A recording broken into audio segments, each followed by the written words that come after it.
माधवदास जी का ये स्वभाव था, वो जब भी जगन्नाथ जी के सामने जाते थे तो जगन्नाथ जी की राजी पूछते थे, आप कैसे हो ठाकुर जी, आज भोग लगा ढंग से, आज पुजारियों ने कोई त्रुटि तो नहीं करी, आपकी सेवा बढ़िया चल रही है, वस्त्र आपको सुख तो दे रहे हैं, कोई कष्ट तो नहीं। इसलिए ठाकुर जी माधवदास जी से बात करते थे कि मेरी सुध लेता है, ये जानते हुए भी कि मैं परब्रह्म हूं, फिर भी मेरी सुध लेता है। सुध वही ले सकता है जिसको परवाह हो, लेकिन हमको अपनी परवाह से फुर्सत कहां, हम ठाकुर जी की सुध कहां से लें।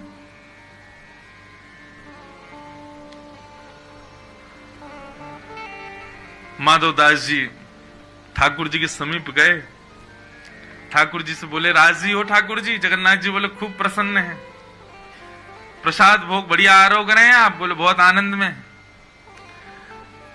माधवदास जी बोले, ठाकुर जी मेरी एक इच्छा हो रही है। बोले, क्या? बोले कि मैं वृंदावन जा रहा हूं आपकी लीला भूमि का दर्शन करने। जैसे ही सुना माधवदास जी वृंदावन जा रहे हैं, अब ठाकुर जी सोचें कि मैं प्रसन्न हूं कि दुखी हूं। ठाकुर जी मौन हो गए, कुछ नहीं बोले। माधवदास जी बोले, आप कुछ कहेंगे नहीं, हम वृंदावन जा रहे हैं। माधवदास जी बोले, क्या कहूं, स्थान ऐसा है कि मैं तुमको रोक नहीं सकता जाने से, लेकिन मन कह रहा है कि तुम्हारे बिना रहूंगा कैसे, मेरा मन कैसे लगेगा। आज भी श्री जगन्नाथ जी दर्शन दे रहे हैं ना, तो निश्चित ही लाखों भक्तों में कोई एक ऐसा भक्त होगा जिससे वो राजी हैं, उसके लिए सबको दर्शन दे रहे हैं। एक भक्त के चक्कर में लाखों लोग दर्शन करते हैं। जगन्नाथ जी किसी ना किसी भक्त की प्रतीक्षा में ही रोज दर्शन खोलते हैं, रोज श्रृंगार करते हैं, रोज भोग आरोगते हैं। माधवदास, हम तो रोज तुम्हारे लिए यहां सज धज के तैयार होते हैं, ये भले ही सब लोग दर्शन करते हो, लेकिन मेरे को प्रतीक्षा तुम्हारी रहती है कि तुम आ रहे होंगे और तुम वृंदावन चले जाओगे। और उस समय इतने साधन थोड़े ही थे कि फ्लाइट पकड़े सीधे पहुंच गए, आ गए, दर्शन करके वापस एक दिन में, पहुंचने में ही महीनों लगेंगे, फिर तुम वहां रुकोगे, दर्शन करोगे, फिर लौटोगे, कितने दिन में आओगे? 6 महीना तो लग जाएंगे तुमको। हम कैसे रहेंगे तुम्हारे बिना? भक्ति की परम स्थिति यही है। हम तो ठाकुर जी के बिना रह ही लेते हैं, लेकिन अपनी भक्ति ऐसी प्रगाढ़ हो ठाकुर जी हमारे बिना विचलित हो जाए। हमारी भक्ति है ही नहीं इस स्तर पर।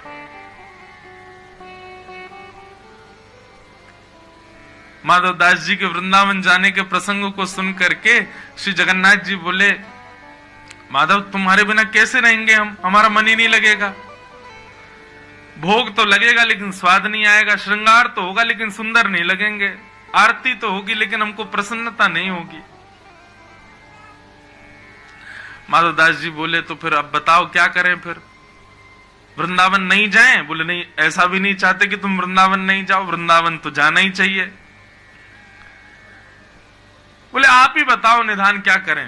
जगन्नाथ जी बोले, हमको ले चलो संग में, तुम्हारे संग रहेंगे तो वृंदावन भी चलेंगे, प्रसाद भी पालेंगे। माधवदास जी ऐसे बोले, ये असंभव है, आपको कैसे ले जाऊं? 2 कारण हैं आपको ना ले जाने के। ठाकुर जी बोले, क्या? बोले, पहला कारण तो आप इतने भारी हो, हम अकेले तो आपको ऐसे नहीं कि चढ़ाए कंधा पे ले गए। दूसरा, आपको इतनी भूख लगती है, मैं दिन भर देखता हूं 7 बार आप भोजन करते हो। 7 बार होता है? 8 बार? 7 बार? हमारे यहाँ तो अष्टयाम होते, 8 बार करते हैं। हमारे यहाँ एक भोग ज्यादा लगता है, वो बताऊं कौन सा? ठाकुर जी का बाल भोग लगता है। सुबह उठते ही ठाकुर जी उठते पट दूध पियो, दूध और लड्डू पीते खाते हैं सुबह उठते ही। अष्ट सखा तो कहते हैं ठाकुर जी तब तक नहीं उठते जब तक यशोदा मैया दुग्ध को गिलास लाल जी के मोते ना लगा दे।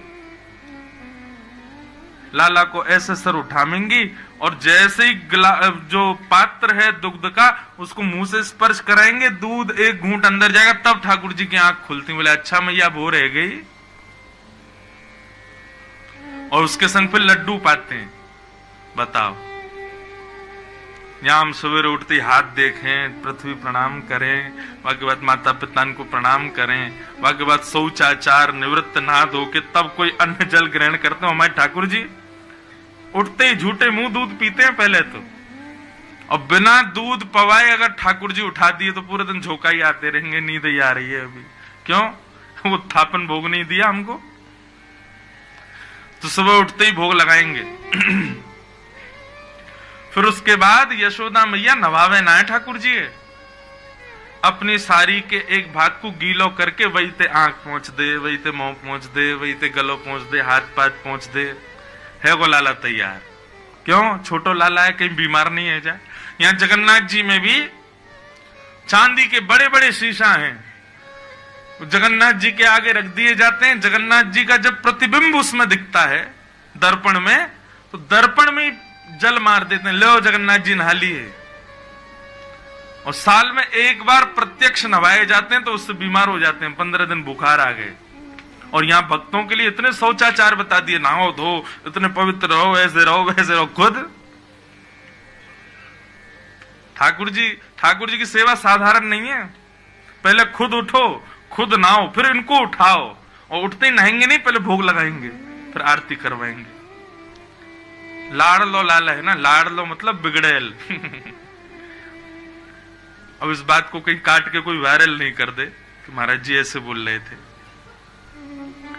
लाड़ लो लाला है, प्यार चाव को धोना, प्यार चाव के तो बिल्कुल अधीन है। पूरे दिन ऐसे आलस में रहे कि यह हाथ को भी उठा के कोई और ही धर दे, मैं ना उठा पाऊंगा या है।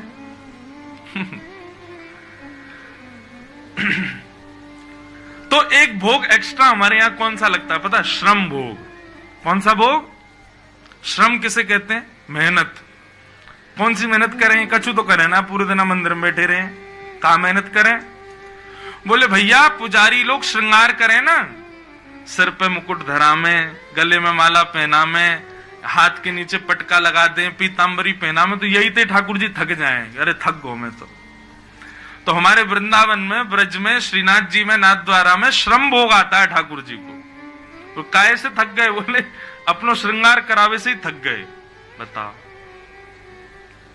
कभी कभी तो विश्वास ही ना हो, इनने कंस मारो भी हो सच में कि अपने आप ही मर गो, श्रृंगार करावे में थक जाए। श्रम भोग। तो माधवदास जी बोले इतना भोग लगता है आपको, मैं आपको वृंदावन लेके जाऊं, रास्ता भर भोग ही पवा तो जाऊंगा।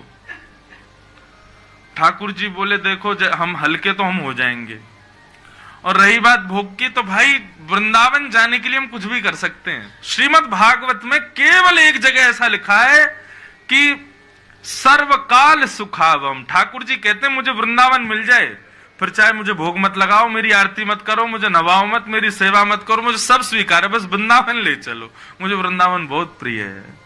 जैसे कई लोग कहते हैं ना, बस हम वहां पहुंच जाएं, फिर चाहे कहीं रह लेंगे, कोने में जगह दे देना। ऐसा कई स्थानों के प्रति हमारा ऐसा भाव होता है, ऐसे ही ठाकुर जी का वृंदावन के प्रति भाव। भोग मत लगाओ चलेगा, स्नान मत कराओ चलेगा, श्रृंगार मत करो चलेगा, भूखे रह लेंगे लेकिन ले चलो वृंदावन। तो जगन्नाथ जी बोले हम हल्के हो जाएंगे, और रही बात भोग की तो हम भूखे रह लेंगे, व्रत कर लेंगे। वृंदावन जाने के लिए व्रत करना पड़े तो मंजूर है, लेकिन वृंदावन ले चलो। माधवदास जी बोले पूरी जगन्नाथपुरी मेरे पीछे भागेगी, ये पंडा पुजारी सब जान से मार देंगे अगर मैं आपको ले गया तो। अब ठाकुर जी यहीं बैठे रहो, बहुत भक्तों को विरह देते हो, 6 महीना आप भी विरह सा हो अब। और 6 महीना का अवकाश दे करके माधवदास जी चले गए।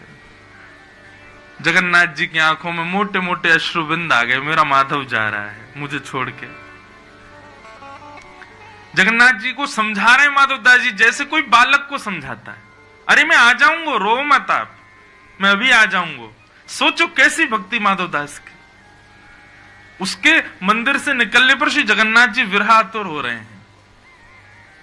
एक बार हम ना दंडवती परिक्रमा लगा रहे थे गोवर्धन की, एक बार लग गई बस बहुत है, वो लगाई ली बस हमने जैसे तैसे। वैसे ब्रजवासी इनको ज्यादा व्रत नियम करवे की आवश्यकता ना है, ब्रजवासी कर लें तो बहुत बड़ी मानो। ठाकुर जी भी देखें वाह ब्रजवासी दंडवती कर रहा है, तो एक बार हमने दंडवती करी, तो हमारी दंडवती प्रसिद्ध है, मैं कथा में कई बार बता चुका हूं, लेकिन माधवदास जी से थोड़ी मिली हुई बात है इसलिए बता रहा हूं। दंडवती लगाने में एक हिष्ट पुष्ट व्यक्ति को ज्यादा से ज्यादा 1 सप्ताह का समय लगेगा। 1 सप्ताह में दंडवती 21 किलोमीटर की हो जाती है, और ज्यादा शीघ्र भी नहीं करना चाहिए, तो 1 सप्ताह लगता है, लेकिन हमको लगे 16 दिन। और 16 दिन भी कैसे लगे? पहली दंडवती के 10 दिन के पड़ाव हमने पूरे किए दीपावली के पास। तो दीपावली पर 10 दिन हमको पूरे हुए, तो हम पहुंच गए थे जतिपुरा। और जतिपुरा पहुंचते ही महाराज घर वालों के फोन आए, बोले कि भैया अब दंडवती में ही रहोगे, दीपावली है, घर आ जाओ। हमने कहीं बीच में परिक्रमा छोड़ के आ जाएं, तो बोले अरे ब्रजवासी को तो सब छूट है, आ जाओ। तो हमने कही गिरिराज बाबा अब हमारी कथाएं हैं और कुछ दिन के लिए घर जा रहे हैं, फिर कथाएं उससे जब अवकाश मिलेगा तब आएंगे बाकी पूरी करने।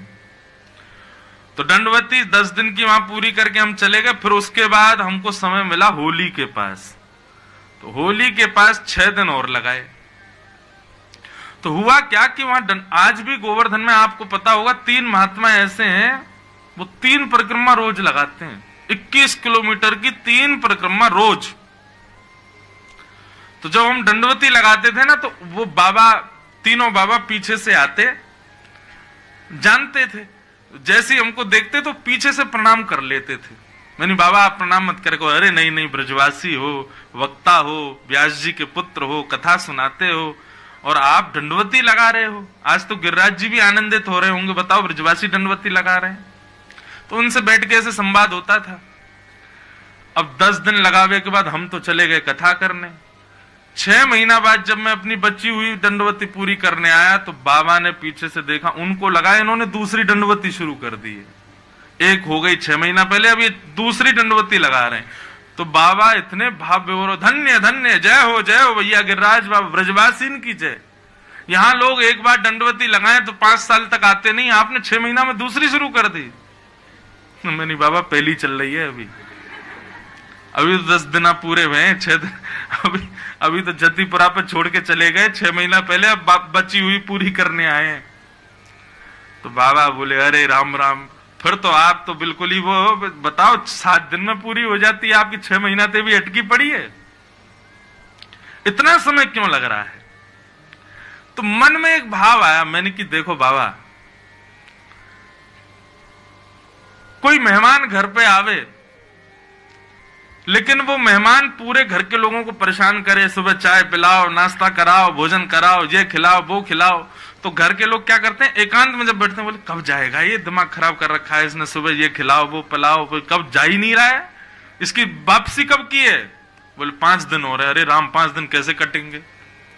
मैंने कहा लेकिन कई मेहमान घर में ऐसे आ जाते हैं, मैंने कहा वो चाय की पत्ती भी खुद ही ले आते हैं, बच्चों को 500 रुपए रोज दे देते हैं, घर में रोज मिष्ठान आ रहा है, रोज घर के लोगों को खिलाने ले जा रहे हैं, और पैसा खर्च खुद ही कर रहे हैं। तो ऐसे मेहमान के जाने का समय आता तो घर के लोग रोते हैं, भैया ये जा क्यों रहा है, 2-4 दिन और रुक जाए, अरे 5-6 दिन और रुक जाओ। कई बार तो इतने हम अधीन हो जाते हैं कि मेहमानों की टिकट तक कैंसिल करवा देते हैं, भैया तुम जाओ मत, तुम रुको, हमारे संग ही चलना।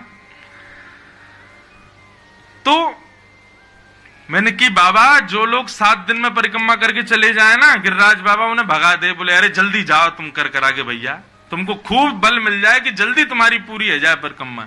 मैंने हम 6 महीना से अटके पड़े हैं गिरिराज बाबा, रोज के नेक और रुक जाओ, एक दिन और रुक जाओ, नेक और हमारे पास रहो। मैंने कि हम प्यारे लग रहे हैं गिरिराज जी को, यहाँ हमारे 6 महीना से अटके पड़े हैं यहीं पे, जो जल्दी चले जाए समझो कि गिरिराज बाबा जल्दी भगा दिए। तो ये भाव सुन के बाबा इतने प्रसन्न हो गए, बोले अरे आपके भाव देखो। अब कहने को तो वो कितनी दुर्बल बात है कि बताओ 7 दिन में होने वाली परिक्रमा 6 महीना से अटकी पड़ी है, लेकिन हमारा भाव बोलो कि भैया गिरिराज बाबा जानबूझ के ना लगन दे रहो, ताकि हम और दिन कछु उनके पास रहें, ब्रजवासी इनको पाकर के बाबा और प्रसन्न है रो है, गिरिराज बाबा और आनंदित है रो, या हमारे 6 महीना से अटके पड़े हैं। तो श्री माधवदास जी के प्रति भी जगन्नाथ जी का वही स्नेह, बार बार माधवदास जी से कहें कि मत जाओ, अरे रास्ता बड़ा दुर्गम है, रास्ते में तुमको बड़ी आदि व्याधि हो जाएंगी, ऐसे हो जाएगा, लेकिन चाहते भी हैं कि वृंदावन जाए। अंत तो गत्वा माधवदास जी जगन्नाथपुरी से चले गए। उस दिन जगन्नाथपुरी में घनघोर बारिश हुई, मानो जगन्नाथ जी रो रहे हैं, मेरा माधव जा रहा है। माधवदास जी अकिंचन थे, बिल्कुल ज्यादा भूख प्यास भोजन इसकी उनको ज्यादा जरूरत नहीं। जगन्नाथ जी का दर्शन ही उनका भोजन था, बिना दर्शन के भोजन नहीं सुहाता था। चित्त में श्री जगन्नाथ जी बैठे हैं, वृंदावन की यात्रा पर जा रहे हैं। एक दिन व्यतीत हो गया, चलते चलते दूसरा दिन व्यतीत हो गया। रात्रि में किसी गांव में जाकर के किसी वृक्ष के नीचे सो जाते। वृंदावन की यात्रा चल रही है। तीसरा दिन प्रारंभ हुआ। श्री माधवदास जी एक एक सप्ताह भी जल पी करके रह लेते थे, उनको भूख ज्यादा लगती नहीं थी। लेकिन आज तीसरा दिन ही प्रारंभ हुआ और सुबह उठते ही माधवदास जी ने जैसे ही स्नान किया, स्नान करते ही उनको भूख लगने लगी। इतनी जोर की भूख लगी महाराज की अब तो वो व्याकुल हो गए। माधवदास जी मन में विचार करें कि इतनी व्याकुलता मुझे संपूर्ण जीवन में नहीं हुई, मुझे इतनी व्याकुलता क्यों हो रही है, मुझे इतनी भूख क्यों लग रही है, मुझे इतने अन्न की प्यास क्यों लग रही है। फल ढूंढने लगे, नहीं फल मिले तो व्याकुल हो गए, कहां जाऊं क्या खाऊं। नीम के पत्ते खा लेते हैं, किसी वृक्ष के पत्ते ही तोड़ के खा लेते हैं, पेट भरे कैसे भी, इतनी व्याकुलता। तब ये गांव दिखाई दिया। माधवदास जी दौड़ करके गए और किसी का गेट खटखटाने लगे। एक बुजुर्ग मैया बाहर आई, बोले मैया मैं आपके आगे हाथ जोड़ रहा हूं, मुझे आप कैसे भी करके कुछ पवा दीजिए, मुझे बहुत तेज भूख लगी। अरे बाबा ने डटो बिराजो। बोले अब रुकने का समय नहीं है, कच्चे चावल बन जाए, रूखी रोटी दो, कुछ भी दो, और कुछ नहीं तो आटा ही दे दो, मैं खा लूंगा, मेरा पेट भर जाए। इतनी व्याकुलता। मैया ने रोटी सब्जी आदि सब पात्र में रख करके माधवदास जी को दी। माधवदास जी तो ना देखें कि कैसे क्या खाना है, बस खाते जा रहे हैं, खाते जा रहे हैं। सामने बुजुर्ग मैया आकर के बैठ गई। बोले बाबा ने आराम थे, ने धीरे थे। अरे भैया गले में अटक जाएगा, ने प्रेम ते पाओ, और अकेले अकेले पाए जा रहे हो, इतनो सारो खाए जाओ, बगल में नेक सो सांवरो सो बालक बैठो, या तो खवाओ। माधवदास जी बोले कौन बालक बैठा है। बोले आपके बगल में देखो कितनो प्यारो सो बालक बैठो है, बेचारो ऐसे टुकुर टुकुर आपकी थाली की ओर देख रहा, उसको क्यों नहीं पवा रहे हो। माधवदास जी के साथ कोई नहीं था। माधवदास जी बोले मैया मैं अकेला बैठा हूं, यहाँ पे कोई नहीं है मेरे साथ। अरे बाबा मुझे तो लगे भूख रोटी चावल देख करके आप ये भी भूल गए कि एक नेक्स्ट से बालक आपके बगल में बैठो। माधवदास जी बोले बैठा कहाँ है, मुझे तो नहीं दिख रहा। बोले बगल में बैठा है। बोले कैसा दिखता है बताओ। बोले बड़े बड़े नेत्र हैं, सांवला सा स्वरूप है, और ऐसे छोटा सा बालक है, घुंघराले केश हैं। जैसे रूप कांति का वर्णन किया माधवदास जी समझ गए। बोले जगन्नाथ जी संगे ही चल रहे हैं। तभी मैं कहूं मुझे भूख क्यों लग रही है, क्योंकि 3 दिन से तो कुछ पाया नहीं है। अब हम तो सह लेते हैं, कब एक सप्ताह तक भूख, इनसे सहन नहीं हो रही, इसलिए मुझे भूख लग रही है। माधवदास जी को तो दिखे नहीं ठाकुर जी। माधवदास जी प्रसाद पाकर के बाहर आए, नेत्र बंद करके जगन्नाथ जी का स्मरण किया। बोले जय जय, मैंने मना करी ना, आप मत चलिए, आपसे भूख सहन नहीं होगी, आप आ गए। बोले कि अब हमारा विग्रह जगन्नाथ जी में बैठा है, लेकिन आत्मा से तो प्राण से तो हम आपके संगी वृंदावन जा रहे हैं। और निश्चित मानो माधवदास, जब कोई जगन्नाथपुरी से वृंदावन जाता है ना, तो मैं एक क्षण के लिए उसके संगी जाता हूं, फिर आ जाता हूं वापस। लेकिन एक बार को कोई वृंदावन जाए तो मुझे इतनी रुचि लगती है कि मैं उसके संगी जाता हूं। माधवदास जी बोले अब क्या करें, आपको तो बार बार भूख लगेगी। अब तो यही हो गया कि माधवदास जी दिन में 8 बार भोजन कर करके पहुंचे वृंदावन। क्यों, ठाकुर जी संग चल रहे हैं। वृंदावन पहुंचे। अब तो माधवदास जी की स्थिति ये कि उनको थोड़ी में देर में ही भूख लगे, आप परेशान हो गए। बोले काहे को चले आए आप संग में, नेक देर चलता नहीं हूं, कितने में भूख लगाती, जहां बैठे बैठे भूख लगे आती। ठाकुर जी को चलते होंगे तो और पच जाता होगा भोजन, और भूख लगती होगी। माधवदास जी वृंदावन पहुंचे। अब नियम तो वैष्णव का ये कि वृंदावन जाते ही वैष्णव मंदिरों का दर्शन करते हैं, लेकिन माधवदास जी को इतनी भूख लगी कि यमुना जी के तट पर पहुंचे, यमुना जी में स्नान किया, तुरंत कहीं से चने लाए और चने ला करके रूखे चने ही खा लिए। क्या करें, भूख मिटाएं कैसे भी। चने खा लिए। चने खा करके जब थोड़ी भूख शांत हुई, तब माधवदास जी बोले अब चलो वैष्णव मंदिरों के दर्शन करें। यमुना जी को प्रणाम किया। वृंदावन में विचरण करते हुए श्री वृंदावन बिहारी लाल के दर्शन करने के लिए जैसे ही निधिवन राज पहुंचे, निधिवन में कुंज बिहारी विराज रहे थे। स्वामी श्री हरिदास जी सेवा कर रहे थे, सब रसिक संतों के साथ में। माधवदास जी दर्शनार्थियों में बैठे थे और अंदर बिहारी जी की सेवा चल रही थी। अच्छा, बिहारी जी अभी मंदिर में विराजते हैं, पहले तो कुंज में ही विराजते थे, वन में विराजते थे, निधिवन में। स्वामी श्री हरिदास जी सेवा करते करते अंदर से बाहर आए और दर्शनार्थियों बोले भैया तुम में से माधवदास कौन है? माधवदास जी बोले इनको मेरा नाम कैसे पता है? माधवदास जी बोले भैया हम हैं। बोले तुम जगन्नाथपुरी से आए हो? बोले हाँ आया तो जगन्नाथ। आपको कैसे पता मेरा नाम? आपको कैसे पता मैं जगन्नाथ? मैं तो पहली बार वृंदावन आया हूं। बोले अरे हमारे बिहारी जी ने तेरा नाम बतायो है। माधवदास जी तो व्याकुल हो गए, बोले बिहारी जी भी जानते हैं मुझे? जगन्नाथ बिहारी जी में कोई अंतर थोड़ी, एक ही है। स्वामी श्री हरिदास जी बोले इतको आओ।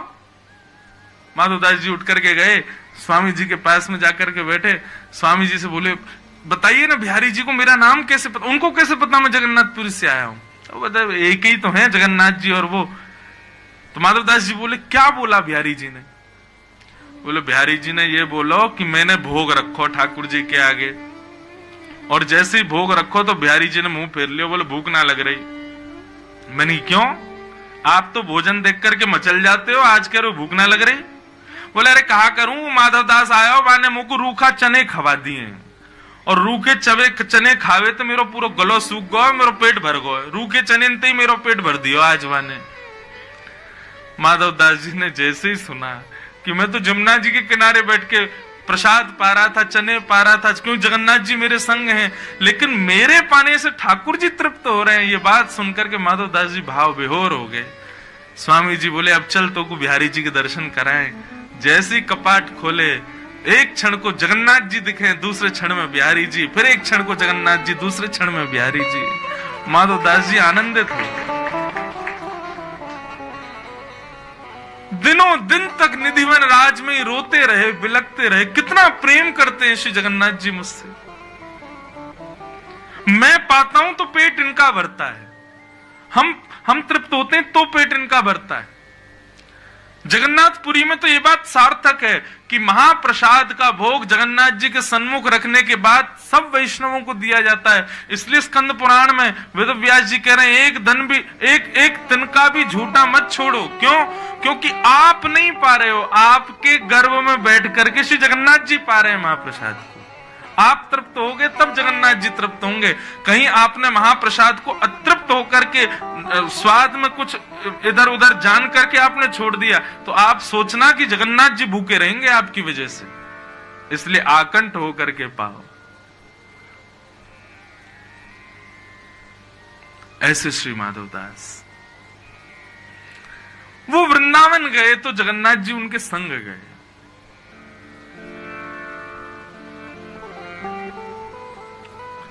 भक्ति की परम चरम स्थिति यह है, अपने वैष्णव के बगैर एक क्षण नहीं रहते ठाकुर जी।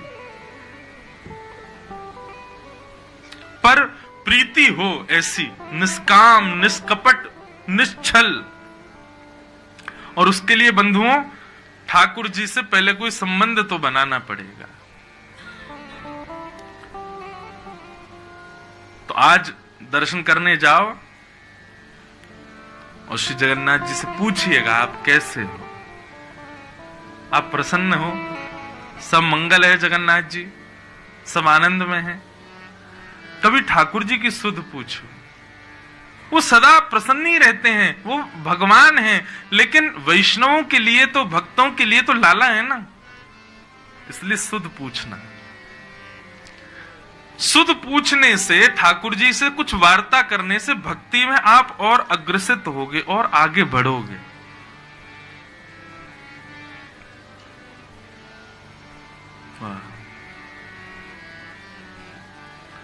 ऐसे श्री जगन्नाथ जी को हम बारंबार प्रणाम करते हैं, वंदन करते हैं, नमन करते हैं।